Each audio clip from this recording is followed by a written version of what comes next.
Vrai ou faux disciple? Pour introduire ce message, je voulais lire avec vous Évangile de Luc, chapitre 6, verset 46, que nous connaissons tous par cœur.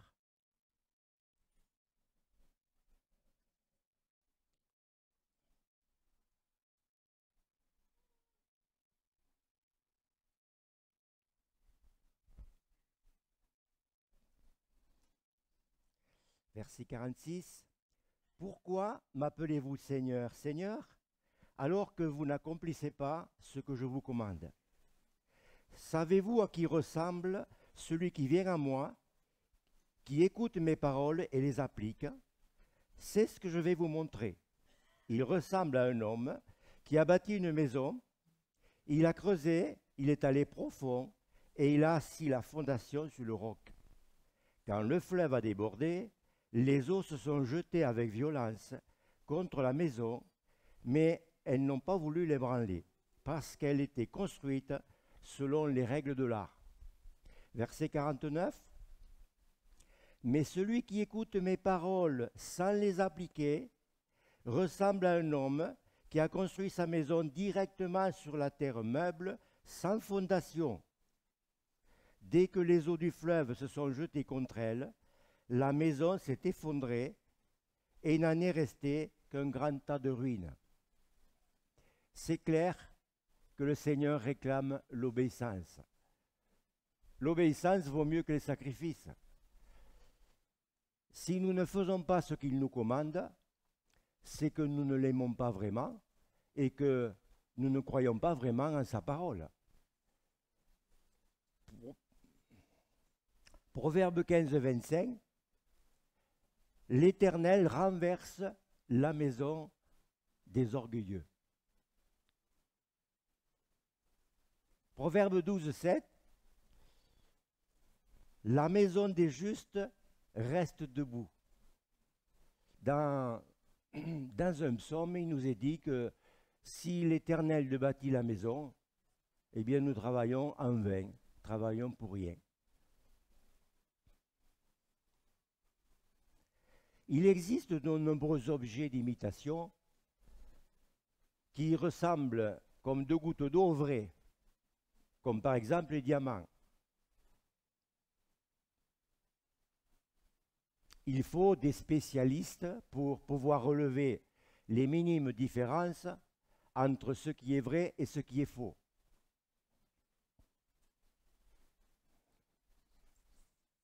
Dans la chrétienté également, il y a des imitations, des attrapes, des copies, des vrais et des faux chrétiens. Cela est bien illustré dans la parabole des 10 vierges, toutes dans le royaume de Dieu. Extérieurement, les 5 folles ressemblaient beaucoup aux sages, sauf qu'il leur manquait de l'huile, au moment où justement il ne fallait pas manquer. L'huile est l'image de la présence de l'Esprit Saint dans la personne du croyant.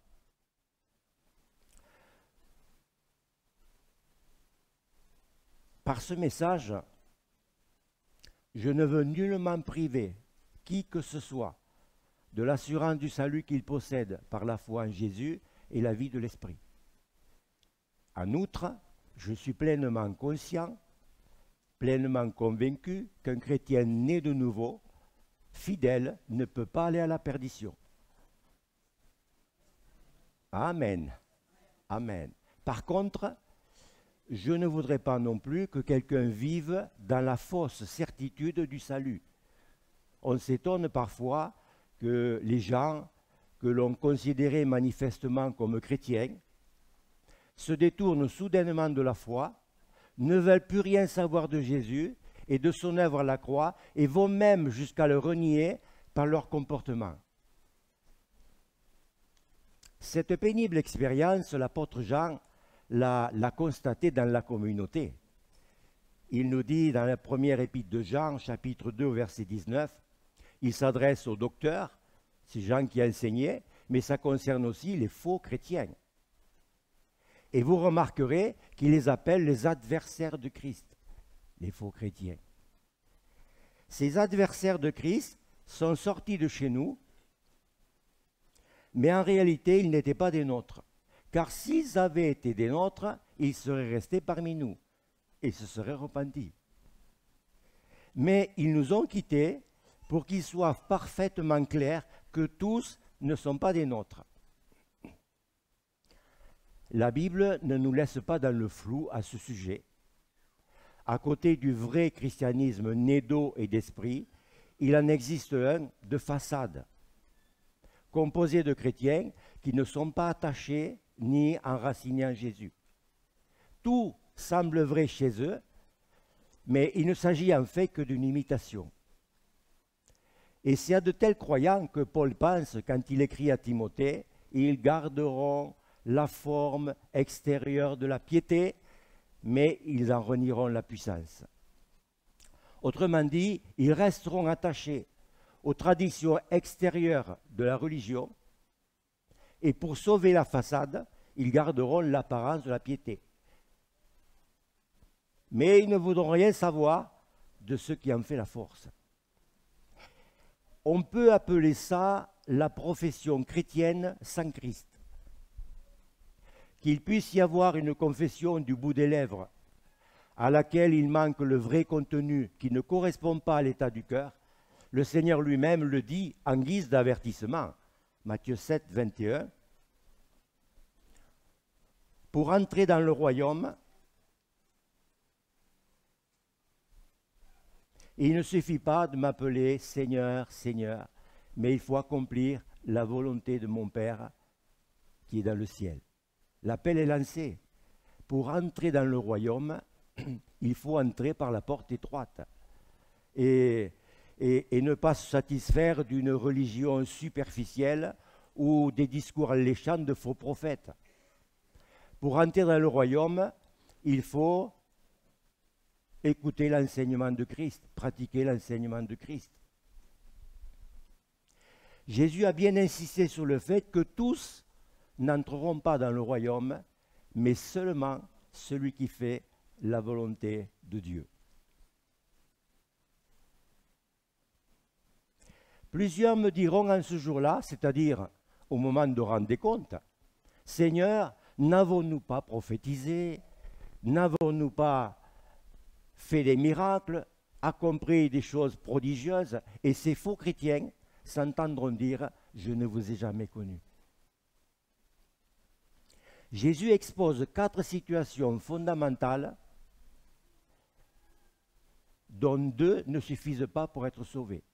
Il faut nécessairement passer par les 2 autres pour être sauvé. C'est-à-dire que la simple confession « Seigneur, Seigneur » ou les actions au nom de Jésus ne suffisent pas pour être sauvé. Vous le saviez, ça.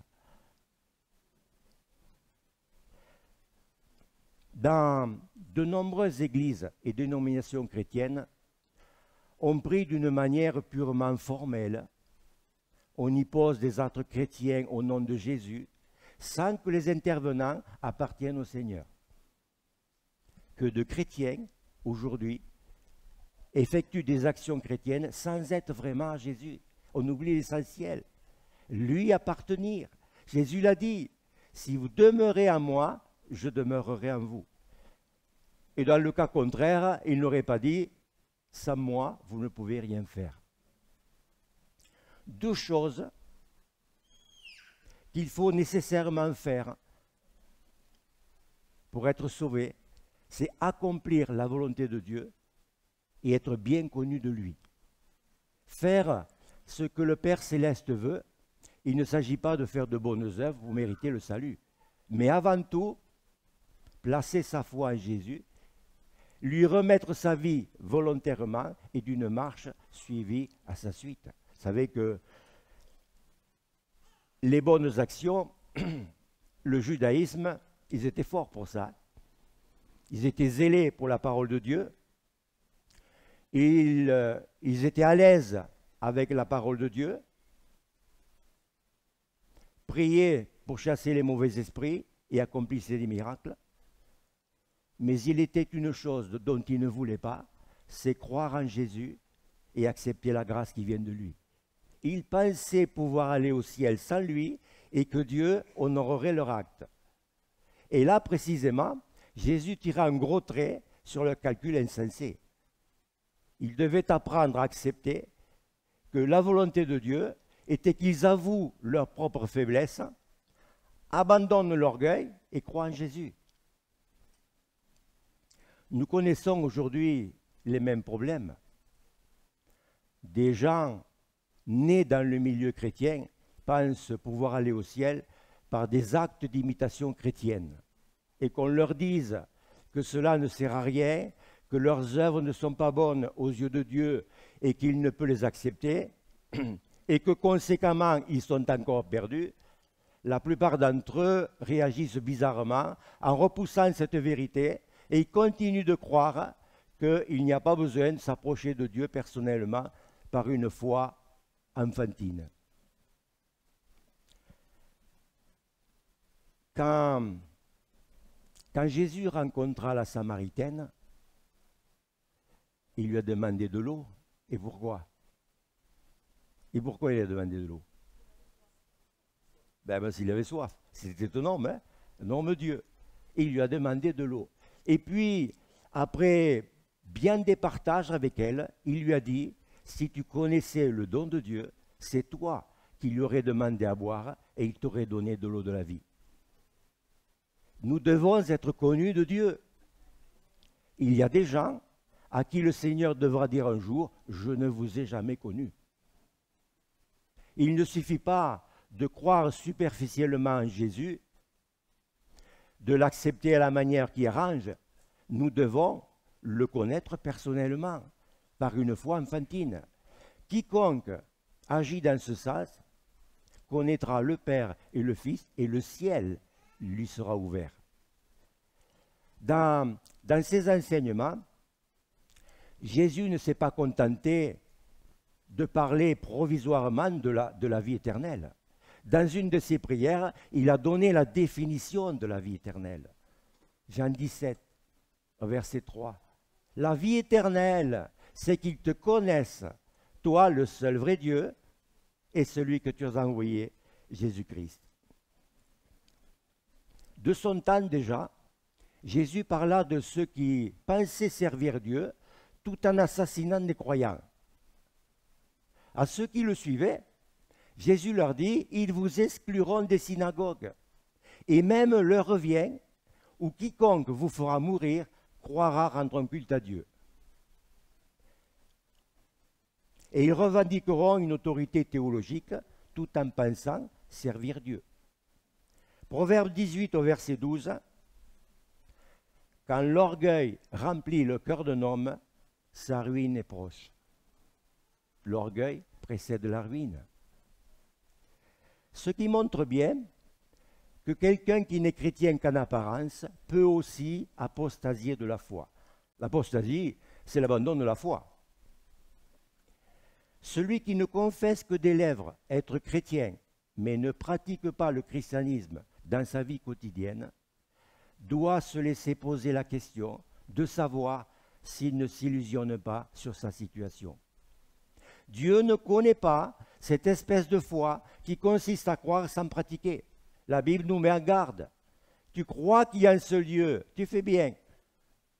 Mais les démons le croient aussi. Et ils tremblent. Ils tremblent parce que pour eux, il n'y a pas de ciel. Romains 8, au verset 18, Paul leur fait remarquer que le cœur des hommes est tellement endurci au point qu'ils n'ont même pas peur de Dieu. On le voit aujourd'hui. N'est-ce pas ce que nous constatons aujourd'hui?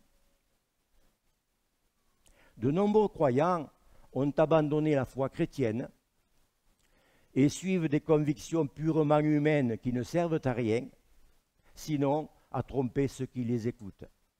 Ils se sont donné des religions, ils se sont donné des courants spirituels qui n'ont absolument rien à voir avec Christ. Et il en fut déjà pour le peuple d'Israël pendant la traversée du désert. Après que Moïse y proclamait la grandeur et la gloire de l'Éternel, il enchaîna en parlant des infidèles. Il dit, Deutéronome 32, au verset 5, il dit ceci, mais vous vous êtes corrompus. Vous n'êtes plus ses fils à cause de vos tares. Gens pervers, dépravés, comment peut-on se conduire ainsi? Peuple fou, insensé, n'est-il pas votre Dieu? N'est-il pas celui qui vous a fait et qui vous a établi? Les fils d'Élie, le sacrificateur, étaient aussi des sacrificateurs. Seulement, ils se rendaient coupables devant Dieu parce qu'ils méprisaient les offrandes de l'Éternel. Avec la longue fourchette à 3 dents, ils piquaient la viande qui cuisait dans la marmite. Et ils affichaient ainsi une attitude odieuse aux yeux du peuple. Et même, ils couchaient avec les femmes qui se rassemblaient à la tente devant l'entrée, à l'entrée de la tente de la rencontre. Proverbe 15, verset 8. L'Éternel a en horreur le sacrifice des méchants. Moralité, quand un homme, même chrétien, méprise le sacrifice de Jésus pour ses péchés, il ne connaîtra pas le Seigneur et Sauveur. Dieu accorde sa grâce à ceux qui ont choisi d'être humbles, de rester humbles, mais il résistera toujours aux orgueilleux. Proverbe 16 au verset 20. Tout homme orgueilleux est en horreur à l'Éternel, et soyez-en certains, il ne restera pas impuni. Tout homme orgueilleux est en horreur à l'Éternel. Soyez-en certains, il ne restera pas impuni. Tous les Israélites sortirent d'Égypte, mais Dieu ne prenait pas plaisir en la plupart d'entre eux. Pourquoi? Parce qu'ils étaient grincheux, ils murmuraient, ils étaient toujours en train de râler. Peut-on imaginer l'ampleur de la situation si ce peuple avait été français, le roi de la Rouscaille? Conséquence, ils périrent dans le désert, sauf Josué et Caleb, qui eux marchaient droit avec Dieu. Un exemple que je voudrais mentionner ici, c'est celui de Balaam. Un croyant de nom, pourtant actif, mais mort spirituellement. Il affirmait connaître l'Éternel, il appelait son Dieu. Et au début, il était obéissant. Et Dieu peut mettre des paroles dans la bouche de Balaam, et à 3 reprises, il bénit Israël. Mais auparavant, il avait fait un deal avec le roi de Moab pour maudire Israël. Et en échange, le roi lui avait promis des biens. Mais en dépit de tous ces faits, la Bible qualifie Balaam de faux prophète et de corrupteur. Parce qu'il acceptait des compromis, menant entre autres à des mélanges, et il y avait décalage entre ses paroles et ses actes. L'apôtre Pierre a écrit au sujet de Balaam, quelqu'un qui aimait le salaire d'iniquité. Celui qui est enclin au mélange et au compromis, qui les tolère sans la moindre opposition intérieure et les réalise, n'est pas un vrai chrétien, malgré toutes les apparences qu'il en donne. Et là, je ne pense certainement pas à la lutte contre le péché que tout enfant de Dieu doit livrer, non. Il ne s'agit pas non plus d'une défaite dans le combat spirituel, pas du tout, mais bien du fait que l'on fraie sciemment et légèrement avec le péché. On fricote avec le péché. Proverbe 13, 20. Celui qui fraie avec les insensés va au-devant du malheur. Proverbe 17, 20. L'homme au cœur tortueux ne connaîtra pas le bonheur. C'est clair, hein? On le disait il n'y a pas longtemps. Dieu aime le cœur droit, le cœur transparent. Seigneur, je suis comme ça. Mais je viens à toi parce que je ne me supporte pas comme ça. l'Écriture nous encourage à tenir ferme et à ne pas céder. Nous ne sommes pas sauvés par nos bonnes œuvres, mais par la foi en Jésus et la conversion à lui. Seul celui qui a reçu le Fils de Dieu dans son cœur et dans sa vie, avec une foi authentique, pourra accomplir des œuvres qui témoigneront de l'authenticité de sa foi. Et cette foi doit plonger les racines dans la parole de Dieu. Dans la parabole des 4 terrains, que vous connaissez tous par cœur, Jésus parla entre autres des gens qui reçoivent la parole de Dieu avec joie, mais qui n'ont pas de racines entre eux. La racine relie une plante à la terre et lui permet de vivre. Elle lui donne la stabilité et épuise la nourriture et la transmet à la plante. Mon frère Guillaume, qui est un professionnel acharné dans ce domaine, ne me dira pas le contraire. La racine est l'image de l'Esprit Saint par lequel nous sommes enracinés. Et on comprend Paul lorsqu'il fait la comparaison, quand il dit « En Christ, nous sommes une même plante avec lui ». Proverbe 12, nous donne cette précision. La racine des justes donne du fruit.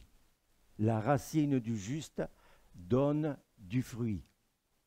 Sous-entendu que le Saint-Esprit nous transmet la vie de Dieu en puisant la nourriture dans la parole de Dieu. Sinon, Jésus n'aurait pas dit « Je suis le pain de vie. Celui qui mange ce pain vivra éternellement. » Or, on peut recevoir cette parole superficiellement, avec une certaine sympathie, marcher avec des chrétiens, et puis finalement s'en éloigner, parce que nous ne sommes pas vraiment nés de nouveau et que nous n'avons pas de racines en nous. Souvenons-nous de cette parole que Jésus adressa à ceux qui le suivaient, une parole assez étonnante. Mais il y en a parmi vous quelques-uns qui ne croient point. Pourtant, c'était les disciples de Jésus. Ils avaient Jésus avec eux. Jésus savait, dès le commencement, qui étaient ceux qui ne croyaient pas et qui était celui qui le livrerait. Il y a des gens qui ont été éclairés, qui ont goûté le don céleste, qui ont même eu part au Saint-Esprit, et qui, malgré tout, s'éloignent du Seigneur et capitulent. Et pourquoi? Parce que bien qu'ayant été éclairés, ils ne sont pas devenus eux-mêmes lumière. La lumière, elle peut briller sur moi, elle va m'éclairer pour un temps, mais il doit se produire quelque chose de plus si je veux devenir moi-même lumière. Amen. Amen. Parce qu'ils ont certes goûté, mais ils n'ont pas mangé. Ils ne se sont pas nourris. Il ne suffit pas de goûter un peu de Jésus. Il faut le prendre en soi. D'ailleurs, Jésus l'a dit. Celui qui mange ma chair et boit mon sang demeure en moi et je demeure en lui. Je peux être participant de l'action du Saint-Esprit, mais cela ne suffit pas. Il faut qu'il y ait véritablement un renouvellement intérieur spirituel. De telles personnes peuvent certes imiter le christianisme un certain temps, faire partie d'une assemblée locale et jouer un certain rôle, mais un jour, elles tombent et renient le Seigneur.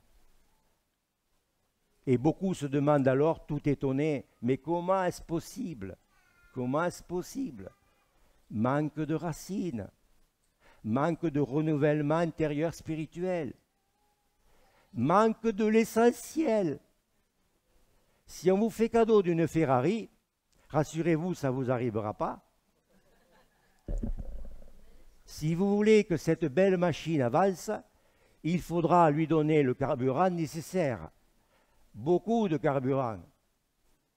Ce n'est pas sa valeur ni sa beauté qui la feront avancer. Et c'est pareil pour le chrétien. Pour avancer, il a besoin d'un véritable renouvellement intérieur spirituel. Jésus est le plus grand cadeau de tous les temps, qui surpasse tous les cadeaux du monde, même celui d'une Ferrari. Quand le Seigneur parla de manger sa chair et de boire son sang pour avoir la vie éternelle, plusieurs de ses disciples dirent « Mais cette parole est dure, qui peut l'écouter ?» Et ils s'éloignèrent de lui, bien qu'il leur eût expliqué auparavant ce qu'il fallait entendre par là. C'est l'esprit qui vivifie.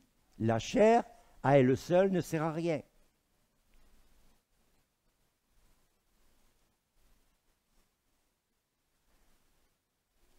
Manger sa chair et boire son sang, c'est spirituel. Ça signifie placer sa foi en Jésus et se nourrir de toute parole qui sort de la bouche de Dieu. Jésus a dit, car ma chair est vraiment une nourriture et mon sang est vraiment un breuvage. Jésus est en train de nous dire ce matin, celui qui se nourrit de moi vivra aussi par moi. Raison pour laquelle il nous dit, sans moi, vous ne pouvez rien faire. Nous nous trompons lourdement quand nous affirmons que nous sommes tous chrétiens. Et quand on demande comment, on répond « Oui, mais j'ai un prêtre dans la famille. » Ou « J'ai un copain curé qui est dans la grande paroisse de Saint-Lenglen-les-Agassous. » Billy Graham disait souvent « Ce n'est pas parce que quelqu'un naît dans un garage qu'il est forcément une auto. » On ne naît pas chrétien, on le devient. Quiconque accepte Jésus comme sauveur et veut le suivre doit obligatoirement passer par la conversion à Christ. Un exemple. Quand Jésus dit à Simon-Pierre, « Satan vous a réclamé pour vous cribler comme le froment, mais j'ai prié pour toi afin que ta foi ne défaille pas. Et toi, quand tu seras revenu, sous-entendu converti, affermis tes frères. » Ce disciple n'aurait-il pas pu répondre « Seigneur, je suis juif, fils d'Abraham, je vis avec les commandements, j'ai été circoncis, je respecte le sabbat et ça fait un bout de temps que je suis avec toi. » Pourtant, se convertir lui était nécessaire.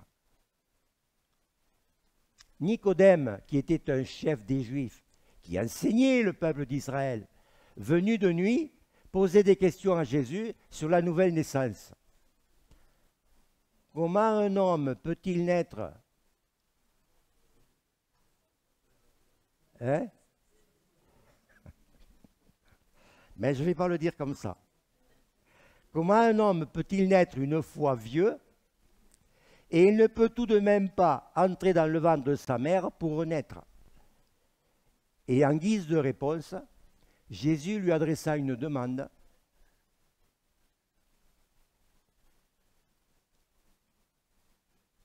Et la formule comme une exigence. Jésus lui adressa une demande et la formule comme une exigence. Si un homme ne naît d'eau et d'esprit, il ne peut entrer dans le royaume de Dieu. Ce qui est né de la chair est chair, ce qui est né de l'esprit est esprit. Et c'est ce même esprit qui, plus tard, inspira l'apôtre Paul pour encourager tous les chrétiens de la terre, marchez selon l'esprit et vous n'accomplirez point les désirs de la chair.